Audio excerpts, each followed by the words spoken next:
Hello smart student, welcome to my channel Brilian Indra Suara. Bagi kalian yang sudah menonton video saya, don't forget to like, comment, and subscribe. Thank you. Assalamualaikum warahmatullahi wabarakatuh. Selamat pagi dan salam sejahtera untuk kita semua. Anak-anakku dimanapun kalian berada, saya doakan kalian tetap sehat dan tetap semangat menerima pembelajaran pada pagi hari ini.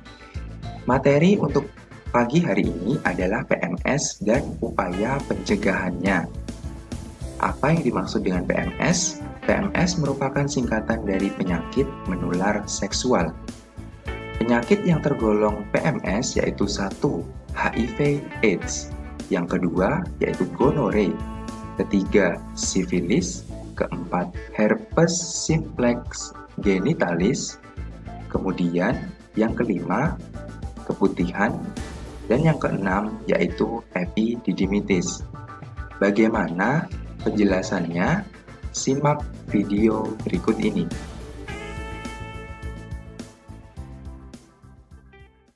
Pengenalan HIV. HIV adalah Human Immunodeficiency Virus, yaitu virus yang menyerang kekebalan tubuh hanya pada manusia. Mengapa penting untuk memahami mengenai HIV? Supaya kita bisa melindungi diri kita. Dan jika kita sudah terinfeksi, kita bisa mencegah penularan kepada orang lain. HIV menular melalui 4 cairan: darah, ASI, cairan sperma, dan cairan vagina. HIV bisa menular melalui kegiatan yang melibatkan keempat cairan tersebut. Misalnya melalui penggunaan peralatan suntik tidak steril, jarum tato tidak steril, berhubungan seks berganti-ganti pasangan tanpa kondom, transfusi darah dari donor yang terinfeksi HIV. HIV juga dapat menular pada bayi saat kehamilan, kelahiran, dan menyusui dari ibu positif HIV. HIV hanya dapat hidup di dalam tubuh manusia yang hidup dan hanya bertahan beberapa saat saja di luar tubuh. HIV tidak dapat menular melalui air ludah, air mata, muntahan, kotoran manusia, dan air kencing. HIV juga tidak ditemukan di dalam keringat. HIV tidak dapat menembus kulit yang utuh dan tidak menyebar melalui sentuhan dengan orang lain yang terinfeksi HIV atau sesuatu yang dipakai oleh orang terinfeksi HIV, seperti penggunaan perabot makan atau minum bersamaan dan penggunaan toilet atau air mandi bergantian. HIV tidak menular melalui gigitan nyamuk atau serangga penghisap darah yang lain. Belum ada kasus penularan HIV yang terjadi melalui kegiatan sehari-hari. Tubuh kita memiliki kemampuan untuk melawan benda atau makhluk asing melalui sistem kekebalan tubuh. Perlawanan terhadap benda atau makhluk asing ini biasanya dilakukan oleh sel di dalam tubuh manusia yang disebut sebagai CD4. Setelah masuk tubuh kita, HIV menginfeksi sel CD4 dan terus menggandakan diri. Kemudian HIV baru hasil penggandaan menginfeksi sel CD4 lain, dan siklus ini terus berjalan.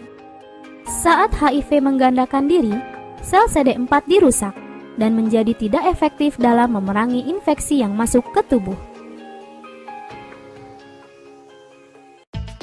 Penyakit gonore. Penyakit gonore disebabkan oleh bakteri.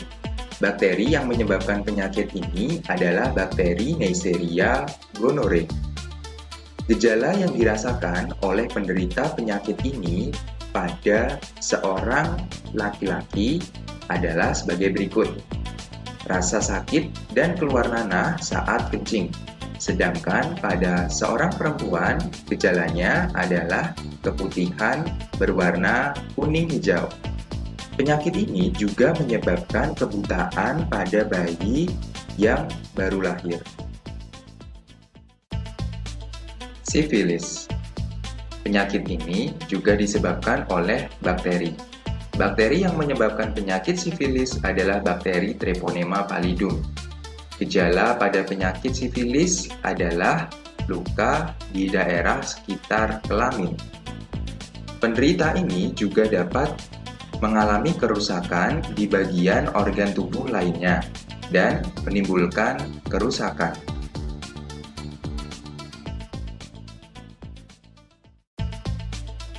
herpes simplex genitalis. Penyakit herpes simplex genitalis disebabkan oleh virus. Virus yang menyebabkan penyakit ini adalah virus herpes simplex tipe 2. Penyakit herpes simplex genitalis ini menyerang kulit di sekitar kelamin, anus, dan vagina. Gejala yang dirasakan penderita penyakit ini adalah gatal, pedih, dan kemerahan pada kulit di sekitar kelamin. Apabila sudah terdapat gejala tersebut, kemudian akan melepuh, pecah, dan menimbulkan luka. Keputihan. Keputihan ini disebabkan oleh jamur.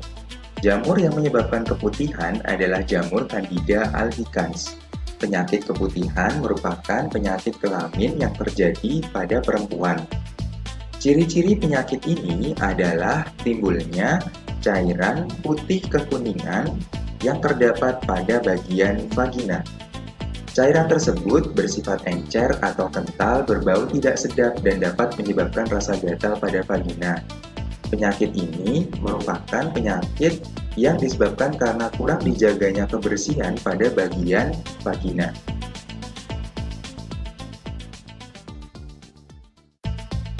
Epididymitis. Penyakit epididymitis ini disebabkan oleh infeksi bakteri. Penyakit ini terjadi pada laki-laki. Biasanya penyakit ini ditandai dengan nyeri dan bengkak di salah satu testis. Penyakit ini salah satu penyebabnya adalah pergaulan bebas. Berikut akan saya jelaskan upaya pencegahan PMS atau penyakit menular seksual. Apa saja upayanya? Mari kita simak. Upaya yang pertama adalah mengganti celana dalam kita dengan berbahan katun. Tujuannya adalah supaya dapat menyerap keringat sehingga kelembaban yang ada di area genital kita dapat terjaga. Kemudian yang kedua adalah membilas bersih organ reproduksi. Biasakan membilas dengan bersih organ reproduksi setiap selesai buang air kecil maupun buang air besar. Selanjutnya, keringkan sisa air yang masih menempel di kulit dengan menggunakan tisu atau handuk hingga benar-benar kering. Ini akan dapat mengurangi resiko terjadinya infeksi oleh jamur pada bagian organ reproduksi. Langkah yang ketiga yaitu mengganti celana dalam 2-3 kali sehari. Berikutnya yang keempat, mengganti pembalut minimal 2-3 jam sekali. Bagi kaum perempuan yang sedang mengalami menstruasi, gantilah pembalut sesering mungkin.